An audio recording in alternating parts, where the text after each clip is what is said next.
নমস্কার বন্ধুরা, মীনাক্ষী কিচেনে আপনাদের স্বাগত। আজকের রেসিপি হলো ঘুগনি।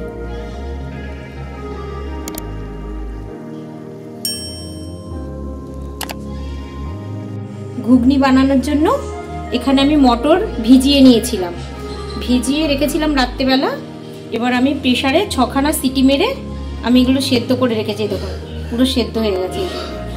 এরকম করে আমি 6টা সিটি মেরেছিলাম, যেহেতু সারা রাত ভিজিয়ে রেখেছিলাম ওই জন্য। আচ্ছা, মটর ঘুগনির জন্য লাগছে আমার আমি এখানে একটা বড় টমেটো কেটে নিয়েছি, এখানে আমি 2খানা বড় বড় পেঁয়াজ কেটে নিয়েছি, লাগছে ধনেপাতা, কাঁচা লঙ্কা, আর এখানে আমি আদা রসুন পেস্ট করে নিয়েছি। এবার কড়াইয়ে দিচ্ছি আমি সর্ষের তেল।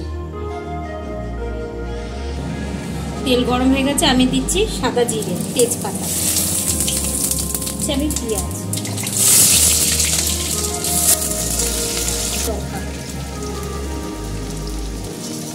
ভালো করে ভেজে নেব। এবার দিয়ে দিচ্ছি টমেটো,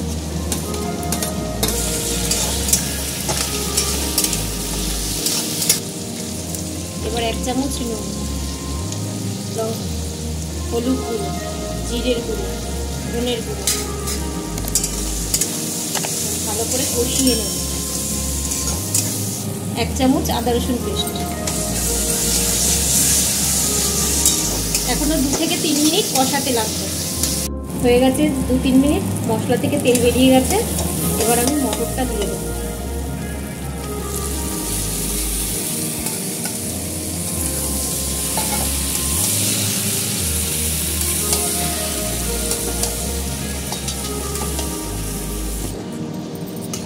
হয়ে গেছে মাখানো, এবার আমি জল দেব।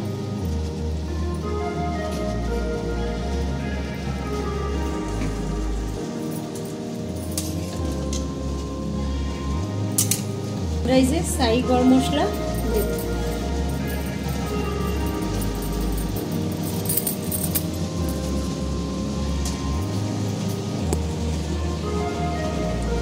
ধনেপাতা 2 থেকে 3 মিনিট ফুটলে আমি নামিয়ে নেব। ঠিক আছে, এবার আমি নামিয়ে দেবো, সার্ভ করে দেবো, গ্যাস বন্ধ করে দেবো। আমি উপর দিয়ে ধনেপাতা আবার দিয়ে দিচ্ছি। তো বন্ধুরা, আপনারা দেখলেন আমি পেঁয়াজ রসুন দিয়ে ঘুগনি কেমন বানালাম। তো ভালো লাগলে অবশ্যই লাইক শেয়ার সাবস্ক্রাইব করে দেবেন, বেশি করে শেয়ার করবেন। Thank you.